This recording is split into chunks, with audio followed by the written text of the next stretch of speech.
बिस्मिल्लाहिर्रहमानिर्रहीम, अस्सलाम वालेकुम। मैं शाहिद सकलैन हूँ। आप मुझे मेरे यूट्यूब चैनल फेसबुक पेज पे देख रहे हैं। आज 2 मई है और हफ्ते का दिन है। बात करेंगे ओवरसीज़ पाकिस्तानियों के हवाले से। ओवरसीज़ पाकिस्तानियों की जितनी भी स्टोरीज़ आती हैं, चाहे वो क्राइम से रिलेटेड हो, चाहे उनकी ज़िंदगी से रिलेटेड हो, मेरी कोशिश होती है वो आप तक ज़रूर पहुँचाता हूँ।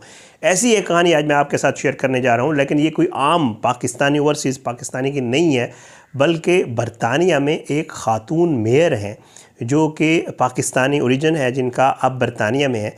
उन्होंने एक ऐसा काम किया है, उनको सज़ा हुई है, जेल भेज दिया गया है उन मेयर को और उसके बेटे को। उन्होंने ऐसा क्या किया है, ये जो कहानी है बहुत शर्मनाक है, क्योंकि इसकी जो मैं आपको तफसील बताऊंगा। इस्तग़ासा ने जो अदालत में बताई वो आप सुन के हैरान होंगे कि क्या कुछ हुआ वहाँ पे और कैसे हुआ। इसके बेटे को और इसको सज़ा हुई है। ये ख़ातून कौन है, इसका नाम क्या है, इन्होंने क्या कुछ किया था, आज की वीडियो में कोशिश करूँगा कि ये सारी चीज़ें जो है वो आपके साथ शेयर करूँ। मैं अक्सर अपनी वीडियोज़ में कहता रहता हूँ, ऐसी ओवरसीज़ के वाले से वीडियोज़ करता हूँ कि आपका जो ओरिजिन होता है, जिस मुल्क से आप होते हैं, आप जहाँ कहीं भी जाते हैं, दरअसल आप उस मुल्क को रिप्रेजेंट कर रहे होते हैं। आपको अच्छा काम करते हैं तो लोग उसकी तारीफ़ करते हैं, और अगर आप कोई बुरा काम करते हैं तो ज़ाहिर है फिर लोग आपको तो कहते ही हैं कि आपने गलत काम किया, लेकिन साथ साथ आपके मुल्क का भी जो है वो बदनामी भी होती है। जो वहाँ की आपकी कम्युनिटी होती है उसके लिए भी प्रॉब्लम होती है। ऐसी ही ये कहानी है, और ये कहानी है जनाब नाहीद एजाज़ साहिबा की। ये 61 साला ख़ातून है जो कि सन 2023 में जो है मुंतखब हुई थी। जो है वो यहाँ पे ब्रैनिकल फॉरेस्ट काउंसिल की पहली मुस्लिम मेयर बनी थी। ताहम उन्होंने अक्टूबर 2024 में लेबर काउंसिल के ओहदे से इस्तीफ़ा दे दिया था, और अब उन्हें वेंचस्टर क्राउन कोर्ट में जो है वो सज़ा सुनाई गई है। केस क्या है आपको बता देता हूँ, आप केस सुनेंगे आप हैरान रह जाएंगे। ये ख़ातून जो है, इनके हवाले से ये बताया जाता है कि ये ख़ातून नाहीद एजाज़ जो है, ये 1984 में पाकिस्तान से बरतानिया गई, और वहाँ पे जो है ये शादीशुदा थी, लेकिन इनकी जो शादी थी वो अज़दवाजी ज़िंदगी जो है वो कोई खुशगवार नहीं थी। ये कोर्ट में बताया गया, इसलिए मैं जिक्र कर रहा हूँ। वैसे ये इनके पर्सनल मैटर है, लेकिन क्योंकि कोर्ट में ये चीज़ें सामने आई तो मैं इसलिए रिकॉर्ड पे जो चीज़ें हैं वही रखना चाहता हूँ। तो कहते हैं कि जो है इनकी शादीशुदा ज़िंदगी बेहतर नहीं थी। इनके यहाँ बेटा था एक जो इनके साथ है अब, तो इनकी अपने हस्बैंड से जो है वो जो है वो अलहदगी हो ही थी। शादी से इन्होंने निजात हासिल कर ली थी, इस पुरतशद्दुद शादी से, और फिर उसके बाद ये वहाँ पे बरतानिया में जैसे होता है सियासत व्यासत और उन मामलात में आ गई, और ये फिर मेयर बन गई, जैसे मैं आपको पहले अर्ज़ कर चुका हूँ। अच्छा, ये केस क्या था, मैं आपको जो है ये केस भी बता देता हूँ। वेंचेस्टर क्राउन कोर्ट में मुकदमे के बाद इंसाफ के अमल में रुकावट डालने के जुर्म में जो है इन खातून को 3 साल कैद की सज़ा हुई है। अब इनका जो एक बेटा है जिसका नाम है जनाब 41 साल का ये लड़का बंदा है, और इसका नाम है दिवास खान, इस बंदे का नाम है। और इसके हवाले से भी कहा गया कि इसने इंसाफ के अमल में रुकावट डालने का एतराफ़ किया है, और उसको भी सज़ा हुई है। उसको कितनी हुई है, इसको 12 साल कैद की सज़ा सुनाई गई है। इन्होंने क्या किया, सन 2024 है साल, उसमें कोर्ट में ये बताया गया प्रोसिक्यूशन की तरफ से कि जी सन 2024 के मौसम गर्मा में जो दिवास खान है, इसने एक 15 साल की जो लड़की है उसका रेप किया था। उसका इसको रेप के मुजरिम करार दिया गया और इसे 12 साल। अदालत को बताया गया कि इसने मुतासरा लड़की को एक्सटेसी और वोडका दी, जिसके बाद वो बेहोश हो गई, और उसके बाद जो है बेहोशी की हालत में अपनी गाड़ी में इस शख्स ने जो है वो मोबाइल फ़ोन पर उस लड़की की वीडियो भी बनाई ज़्यादती करते हुए, और उसके साथ ज़्यादती भी की।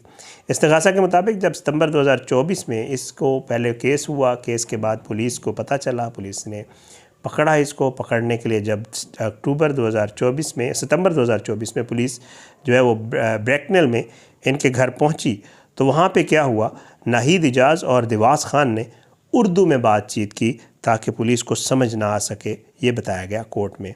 और उसके बाद वो ये कहते हैं कि जी बात इन्होंने ये की कि खुफिया तरीके पर ये तय कर सकें कि मोबाइल फ़ोन जिसमें वो वीडियो या सबूत मौजूद थे जो उस वक्त दिवास के पास था, उसको जो है कहीं जो है इधर उधर कर दें या उसके साथ क्या कुछ करना है। इन्होंने उर्दू में एक दूसरे को बात की ताकि पुलिस को पता ना चल सके।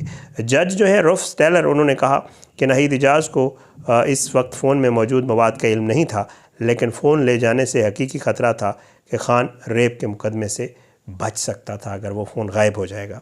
ये मोबाइल फ़ोन आज तक बरामद नहीं हो सका, नहीं मिला। अच्छा, जज ने यह कहा कि अदालत को यह भी बताया गया कि मुतासरा लड़की के मुताबिक खान खुद को मेयर का कॉन्सोर्ट यानी दोस्त या साथी कहता था और नाहिद इजाज़ के दौर में सरकारी तकरीबात में शरीक भी होता था। इस्तगासा ने कहा कि इस वाक़े के मुतासरा लड़की पर गहरे असरात पड़े हैं और वो अब भी ज़हनी सेहत के लिए जो है ज़हनी सेहत के इलाज से गुजर रही है, मेंटल उसका जो है वो चल रहा ट्रीटमेंट।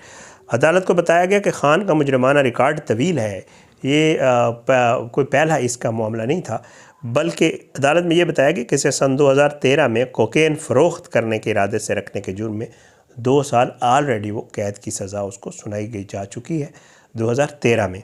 अच्छा, नाहिद इजाज़ जिनका इससे कबल कोई मुजरमाना रिकॉर्ड नहीं था, ये 1984 में पाकिस्तान से बरतानिया गई थी, अदालत में बताया गया, और बाद में एक पुरतशद्दुद शादी से निजात हासिल की। अब खान ने इंसाफ के अमल में रुकावट डालने का एतराफ़ किया, ये बताया गया अदालत में, मगर उसने कहा कि मैंने ये ज़रूर किया लेकिन मैंने कोई रेप वगैरह नहीं किया। उसने रेप के इल्ज़ाम से इनकार किया, जबकि नाहिद इजाज़ ने भी इस जुर्म से इनकार किया था। ताहम फरवरी में दोनों को उनके इल्ज़ामात में मुजरिम करार दे दिया गया। इनकी सज़ा के बाद ब्रैकनेल फॉरेस्ट काउंसिल ने अपने टाइम स्क्वायर हेडक्वार्टर से नाहिद इजाज़ की जो सरकारी तस्वीर है वो भी हटा दी है, ये भी बाकायदा तौर पे हुआ है। अच्छा, काउंसिल ने यह भी ऐलान किया कि वो इस बात की तहकीकात करेगी कि नाहिद इजाज़ और उसका बेटा टैक्सी लाइसेंस कैसे रखते हैं। इस चीज़ पे भी जो है वो कहती है काउंसिल के हम जो है वो तहकीकात करेंगे। काउंसिल के नुमाइंदे का कहना है कि इनके जराइम की संगीनी को देखते हुए तहकीकात करना ज़रूरी है और जो मुतलका कवायद के मुताबिक मुकम्मल की जाएगी। उन्होंने कहा कि हम इस वक्त तक मज़ीद तबसरा नहीं कर सकते जब तक तहकीकात मुकम्मल नहीं हो जाती।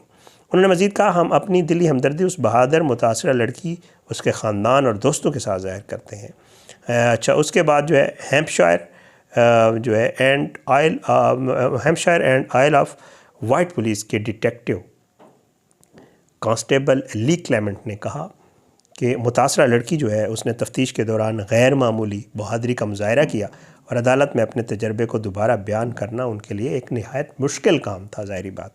उन्होंने मज़ीद कहा, ये हमला अब भी उनकी ज़हनी सेहत पर गहरे असरात डाल रहा है। हमें उम्मीद है कि ये फ़ैसला उसकी बहाली में मददगार साबित होगा। खान ने एक कमज़ोर और नौउम्र लड़की को निशाना बनाया और फिर अपनी माँ के साथ मिलकर सबूत छुपाने की कोशिश की, ये कहा गया उनकी तरफ से, ताकि हमारी तफ्तीश को मुतासर किया जा सके। खान अपने किए की सज़ा भुगत रहा है और हम हमेशा समझते थे कि नाहिद इजाज़ का रवैया भी मुजरिमाना हद अबूर कर चुका था। उन्होंने कहा, हम उम्मीद करते हैं कि ये फ़ैसला ऐसे जराइम का शिकार दीगर अफराद के लिए हौसला अफजाई का बायस बनेगा और जो है वो सामने आए, आपकी बात सुनी जाएगी और आपको मुकम्मल तावन फराहम किया जाएगा। और हमारे पास ऐसे मुकदमात की तफ्तीश के लिए खसूसी तरबियत याफ्ता अफसरान मौजूद होते हैं। ये नाहिद इजाज़ और उसके बेटे दिवास खान की स्टोरी है, जो कि आपको जनाब बरतानिया के सारे जो मीडिया के वेबसाइट्स हैं, मीडिया है, सोशल मीडिया है, उसके ऊपर ये चीज़ आजकल चल रही है कि किस तरह जो है इन लोगों ने ये हरकत की और उसके बाद अब इनको सज़ा सुनाई गई है। बहरहाल वही बात करूँगा कि देखें, आप जो भी करते हैं ना, आप जब मुल्क के अंदर होते हैं तो यहाँ पे तो कोई इतना वो नहीं होता, लेकिन आप जब किसी दूसरे मुल्क में होता है तो वहाँ पे तो आप पहचाने जा रहे होते हैं, आपको नज़र आ रहे होते हैं आप कौन लोग हैं। और फिर जब इस तरह की खबर कहीं भी किसी मीडिया, सोशल मीडिया के ऊपर फ्लैश करती है तो पूरी कम्युनिटी के लिए फिर वो जो है एक मसले का बायस बनती है। ये खबर भी इसी तरह की एक खबर थी जो बरतानिया में सामने आई और फिर इसलिए ज़्यादा हाईलाइट हुई क्योंकि वो खातून मेयर थी, रह चुकी थी, और इस वजह से जो है इस बात को ज़्यादा डिस्कस किया जा रहा है। अल्लाह हम सबको अपने ज़मान में रखे, अल्लाह हम सबका हामी नासिर हो, अल्लाह हमारे मुल्क का हामी नासिर, इसके ख़िलाफ़ साजिशें करने वालों को नस्ल नाबूद करे, ज़ालिमों को इबरत का निशान बनाए, मज़लूमों को इंसाफ मिले। इंशाअल्लाह अगली वीडियो में मुलाकात ज़रूर होगी। दरख्वास्त है आखिर में कि अगर आपने अब तक मेरा यूट्यूब चैनल सब्सक्राइब नहीं किया, मेरे यूट्यूब चैनल को सब्सक्राइब करें। फेसबुक पेज पे वीडियोज़ अपलोड होती हैं, शाहिद सकलैन के नाम से मेरा फेसबुक पेज है, वहाँ पे भी वीडियोज़ को लाइक शेयर किया करें। अपना फीडबैक कमेंट्स की सूरत में, media messages, social media messages, मुझे डायरेक्ट व्हाट्सएप मैसेज की सूरत में आप ज़रूर दिया करें। हाँ, ओवरसीज़ पाकिस्तानी इसका बहुत शुक्रगुजार हूँ, मुझे बहुत ज़बरदस्त रिस्पांस आता है। मुझे आप लोग स्टोरीज शेयर कर रहे होते हैं, चीज़ें बता रहे होते हैं, तो मुझे बड़ा मतलब वो उसका फ़ायदा ये होता है कि मैं वो चीज़ें लोगों के साथ शेयर कर रहा होता हूँ ताकि लोगों को भी अवेयरनेस आए और जो ओवरसीज़ पाकिस्तानी बहन भाई हैं वो इन चीज़ों से बच जाएँ जो मामला इस तरह के आ रहे हैं। तो इजाज़त, इंशाअल्लाह अगली वीडियो में मुलाकात ज़रूर होगी, लेकिन बशर्ते ज़िंदगी अपनी दुआओं में याद रखिएगा। पाकिस्तान जिंदाबाद। अल्लाह हाफ़िज़।